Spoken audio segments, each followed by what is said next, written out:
What you're about to see isn't just rare photos. Each shot has a mind-blowing story that few people know about. Take this photo, for example. Only Elvira, Mistress of the Dark, could pull off looking like this for Easter back in the 80s. Cassandra Peterson created that whole campy horror host persona that somehow mixed spooky with funny and got super popular. Amidst the fighting and wreckage shortly after the D-Day landings in Normandy 1944, this French woman steps out to pour a cup of tea for an exhausted British soldier. It's a simple gesture of humanity caught right in the middle of absolute chaos. Shows how even small comforts and kindness mattered immensely when everything else was falling apart. Forget New Orleans. This shot is almost certainly the famous Concorde landing low over Maho Beach in St. Martin. That spot was notorious because the runway started right after the beach, so huge jets came in incredibly low over people's heads. Seeing the supersonic Concorde do it back in its heyday must have been an absolutely mind-blowing spectacle for those sunbathers. Just a classic scene from a New York City pool hall back in 1952, captured by photographer Dan Weiner. It's got that whole gritty, smoky atmosphere down perfectly. The focus, the stance, the dim lighting. Feels like you could walk right into that room and hear the clack of the balls. Check out this wild piece of tech from a 64 operators in Tokyo testing out Toshiba's early attempt at a video phone.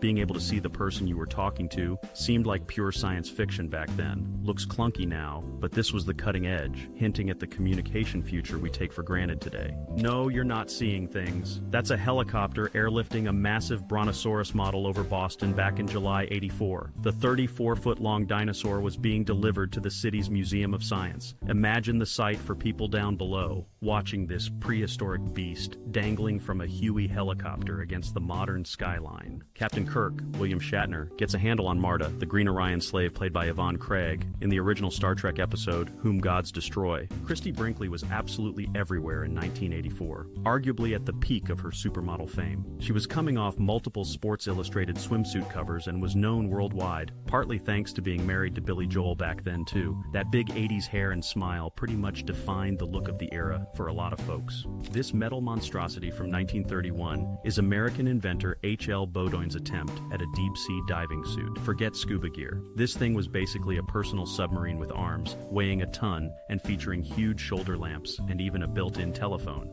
Remember the absolute craziness surrounding the Windows 95 launch? This picture captures that midnight madness perfectly. Huge crowds packing stores, people buzzing with excitement to get their hands on the upgrade. Microsoft spent a fortune on hype, using the Rolling Stones' Start Me Up, and for a moment, buying software felt like getting tickets to a rock concert. Franklin D. Roosevelt navigated America through the Depression and World War II, largely from a wheelchair hidden from public view. Polio had paralyzed him years earlier, but photos almost exclusively showed him standing or leaning, projecting an image of physical strength deemed crucial during national crises. Managing this public perception while dealing with his paralysis daily was a constant balancing act throughout his presidency. That's Lydia Litviak, a Soviet fighter pilot during World War II, often credited as one of the world's top female aces. Jack Nicholson flashing that famous grin back in '78. He was already a huge star after Chinatown and his Oscar for Cuckoo's Nest, but still had that unpredictable edge. This was around the time he directed and starred in the quirky Western Goin' South, keeping audiences guessing what he'd do next.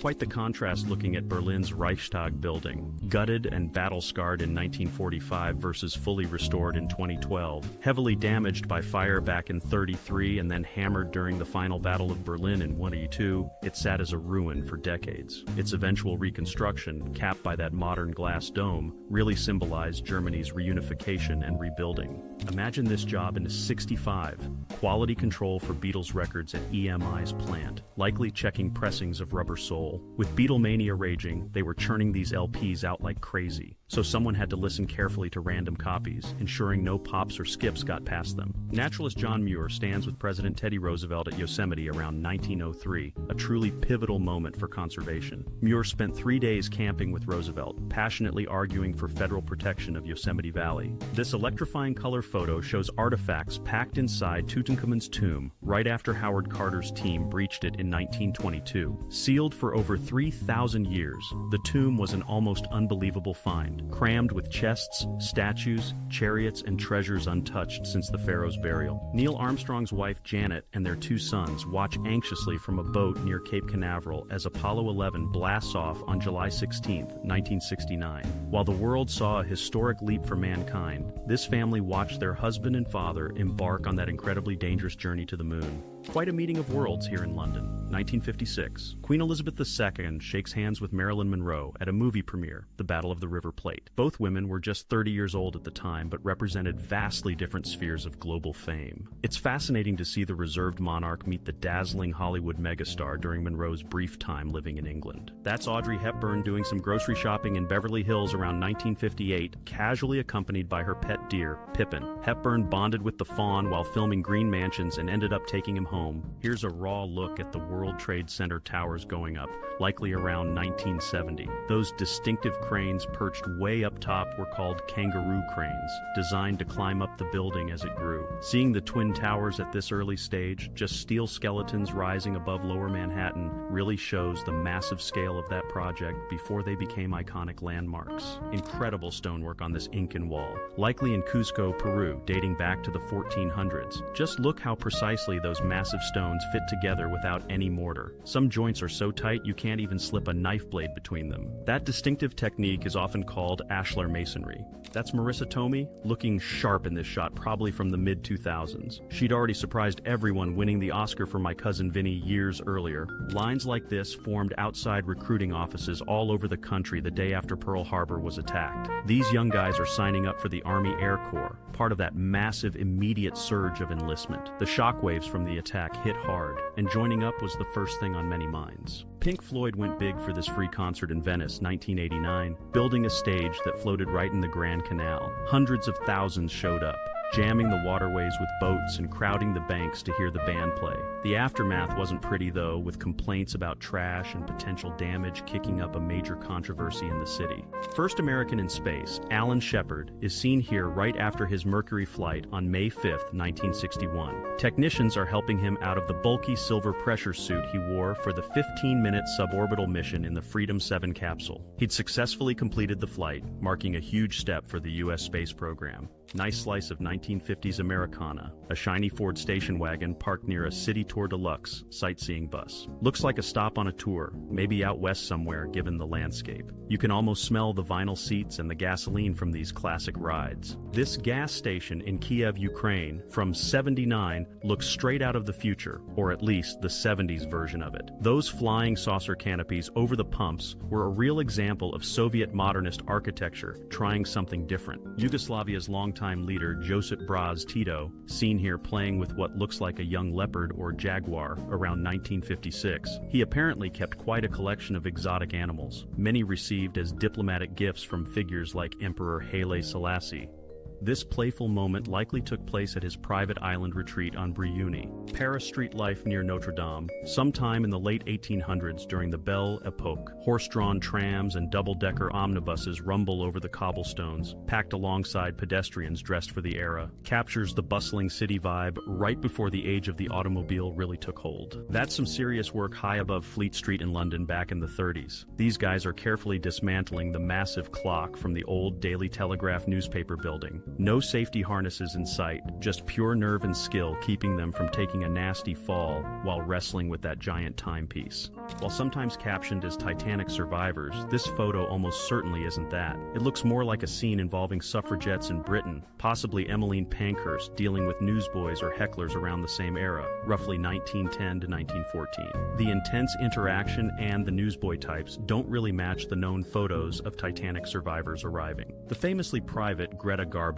caught flashing a rare smile as she arrives back in New York from Europe in October '38. By this time, Garbo was one of the biggest, most mysterious movie stars in the world. Getting a candid shot like this, especially with her smiling, was a real coup for photographers trying to capture the elusive actress off screen. Here's the RMS Titanic, likely docked in Belfast or Southampton shortly before her ill-fated maiden voyage in April 1912. Look at the sheer size of her compared to the people on the dock. She was the largest ship afloat at the time, billed as was practically unsinkable. Hard to look at this majestic image without thinking about the shocking disaster waiting just days later. Imagine unpacking this crate in 1885, the massive head of the Statue of Liberty shortly after its arrival in New York from France. Seeing the scale of Lady Liberty's face up close like this really hammers home what a monumental undertaking assembling the full statue on Bedloe's Island must have been. People were buzzing with excitement to finally see her put together. That wire mask wasn't for fencing. It was essential safety gear for champagne inspectors around 1916. Early champagne production methods meant bottles could unexpectedly explode due to the intense pressure built up inside during secondary fermentation. This mask protected the inspector's face while they checked the bottles for clarity and sediment in dimly lit cellars. On the huge set of 1959's Ben-Hur, filmed at Rome's Cinecittà Studios, even Roman centurions took breaks. Here, some actors in costume gather around a Vespa scooter between takes. Making the movie was a massive undertaking involving thousands of extras and elaborate ancient world sets. Looks like the caption got mixed up here. That's not Adam West and Yvonne Craig. This is actually actor Robert Wagner goofing around with Japanese actress Akiko Wakabayashi, likely during promotion for the James Bond movie You Only Live Twice around 1967. Wakabayashi played Bond girl Aki in that film. Pure poetry in motion. That's the Yankee Clipper himself, Joe DiMaggio, mid-swing. Known for his graceful style both at the plate and in center field, DiMaggio was a baseball giant through the late 30s and 40s. Hard to tell the exact game, but that fluid, powerful swing was his unmistakable signature.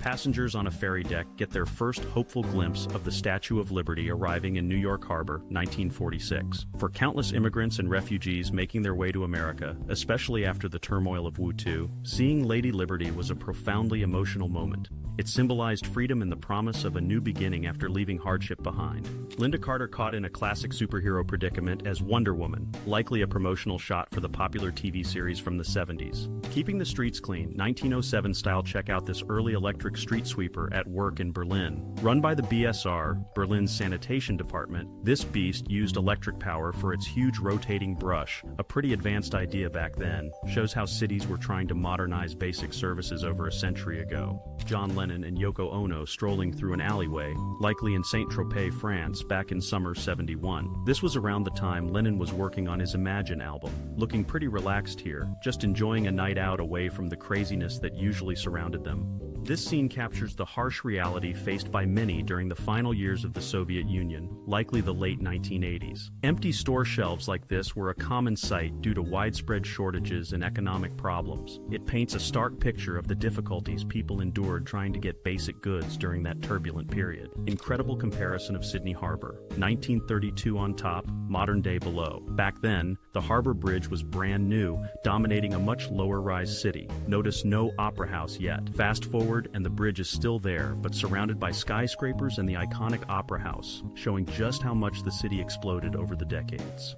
That's Goldie Hawn way back in 1964, looking quite different from the bubbly persona most people remember from Laugh-In a few years later. This was before her big break, when she was just starting out as a dancer and aspiring actress. Captures a more serious, unknown side of her right before she became a comedy star. Diane Keaton, Kay Adams, and Al Pacino, Michael Corleone,